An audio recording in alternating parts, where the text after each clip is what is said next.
There it is. Oh! Oh, God. Oh, gee. Last time I saw, what the fuck is his name? Last time I saw, whatever his name LPB. Oh my God. God bless you people. You talked to Mandy Patinkin lately? I did run into Mandy Patinkin last week at Soda. How's she doing? No. Mandy Patinkin. Yeah, fucking. The guy. From Princess Bride. You guys trying to toy with me? You guys trying to toy? Well, no, Dan DeVito. You know, Dan DeVito comes up to me. He wants to star in another Arnold Schwarzenegger movie. Or whatever they call it. It's a duet. Who says? That's why you still got a job. I'll tell you that. Hey! They just showed me the check, and I said I'm on board. Yeah, right. They showed everything. What is that? What is that? A little bit ago. When was this? This is 1985. This is Gary Oldman. Over with baby powder now. I think that's funny though. Whoopi Goldberg? Whoops. What can I say about Whoops, you know? You know, Leslie Nielsen, Paul Simon, Jan Hooks, Adam Sandler, Weird Al Yankovic, Ronnie James Dio, and Garth Brooks. Craig T. Nelson has decided to award adoptive custody of his only child to Alan Alda and Martin Landau, who were together at the time. You know, that was a dark year for Chevy, you know. It's the tail end of 87. No, I take that back. It was New Year's Day 88. Julia Sweeney and Mike Myers are locked in a lover's embrace. And to me, it was one of the most honest moments I think I've ever seen. Here's Marty Short. He's ganged on a piece of chicken or whatever the hell it was. I don't know what it was. We were all so high on this and that and the other thing, we didn't even know what day it was, let alone it was Saturday. Harry Ramis is over here on the corner. He's doing lines, you know, off of the camera equipment. But we were babies. We were babies. You know, it's the tail end of 87. And no, I take that back. I'm sorry. It was New Year's Day, 1988, and I'm looking myself in the mirror, and I'm just mouthing the words over and over.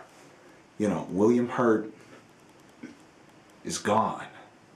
You know, not coming back. You know, Tommy Hanks is insisting that I leave his cell phone charger. A big name that you may or may not be aware of, Chevy Chase, good friend of mine. A big name that you guys may have heard, you might not have heard, Alex Baldwin. He's a good friend. Paul Simon.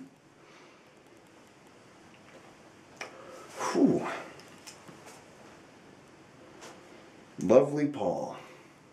Every other year, Mickey Caine throws a New Year's Day party the day after New Year's. He's coming off of a big high. Hannah and her sisters just came out that year. Dickie Dreyfuss and me, we're staying at the, we're staying above the Cocoa Club for an extended stay, you know.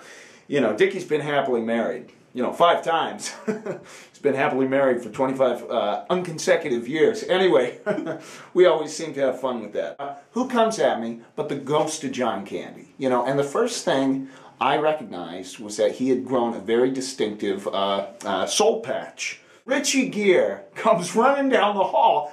Richie is a certified midwife. He's a doula. Oh, God. It was me, it was Casey Kasem, Brian Doyle Murray, Casey Kasem, and Molly Shannon. And we are trying to dig this car out of all this snow. We're flagging down. Oh, God. We're looking down the road. And we hear this big, deep rumbling, And there's a big fire truck coming down the road with a snowplow attached. Who is behind the steering wheel but Chris Elliott in a big old Santa cap? It was unforgettable. Beetlejuice came out, and we all sat around and watched it. It was New Year's Day. We all got together. We watched it at Danny Day-Lewis's house. And, nobody speaks a word through the whole thing. It ends, the credits roll. We're all still sitting there. I turn to Danny. There's tears rolling down his face. And I think for all of us, we're like, all right, it's time to step up our game here. Mikey Keaton has set the precedent. It's a new age. And it truly was. That's when the whole thing started to shift. You say, Bing, Get rid of this Nick Nolte clown. He is a clown. Bill Paxton, Bill Pullman, Sam Neill, Billy Zane, Nicole Kidman, Tom Cruise, Jeff Daniels, Jimmy Carrey. Let's see, Sammy J. Jackson is there. Meryl Streep broke both legs. Glenn Close has this great walk-in closet. Harry Ford built it for her, as a birthday present. And I'm looking in there and trying to find a place to put my shoes. There's this shadowy figure. I'm looking at him. I'm like, what the hell is this guy? It's Rutger Hauer. Well, for me, for years, it was Robbie Williams was going to be Batman. Dusty Hoffman was going to be the Joker, and that was that. Frankie Ford Coppola was going to direct. Anyway, little Stevie Spielberg had the rights. Quite a few Roosevelt dimes. Alan Alda was convinced that he could play Rocky. Alan Arkin was convinced that he could play Rocky. And Alan Alda came into the room. Kathy O'Hara singles me out of the crowd. She comes up to me.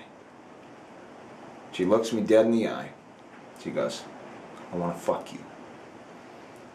Not today, not tomorrow, not yesterday, not the day after yesterday. Right now. All right? And what do you say to Kathy? She's a very commanding presence. Cary Elwes? Yeah, he's my friend, if you consider backstabbers friends. Chris Farley and I secured the rights to Steely Dan's Asia to produce it as a rock opera. Tommy Hanks and a grocery bag full of dead birds. Diane Wiest can get very violent. Ricky Moranis would sit down to breakfast, and he just wouldn't get up. There was a lot of pain that year. You know what's funny?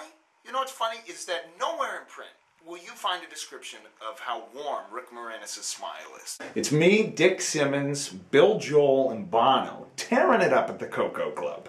Me and Rod Scheider stayed above the Cocoa Club once. For a brief moment in time, Dickie Dreyfuss was Stevie Spielberg's golden child until I think Steve woke up and realized, what the Nah, Tom Hanks is bad news. Sean Penn and Kevin Bacon got so drunk. Steve Buscemi pulled me aside at the Cocoa Club. He wanted to tell me his deepest secret. I walked away. Huh? No, Christopher Reeve's the sheriff. I thought I made that clear. Sorry. Half Moon Tuesdays at the Candyland Ranch. Freddie Savage? Class act. To his credit, though, in his defense, he is a real piece of shit, so he's got that going for him. Yeah.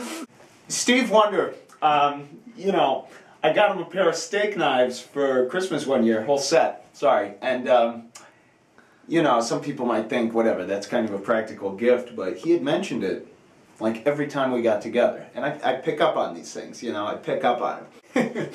Needless to say, I ate crow that night, and for many nights after. Cocoa Club!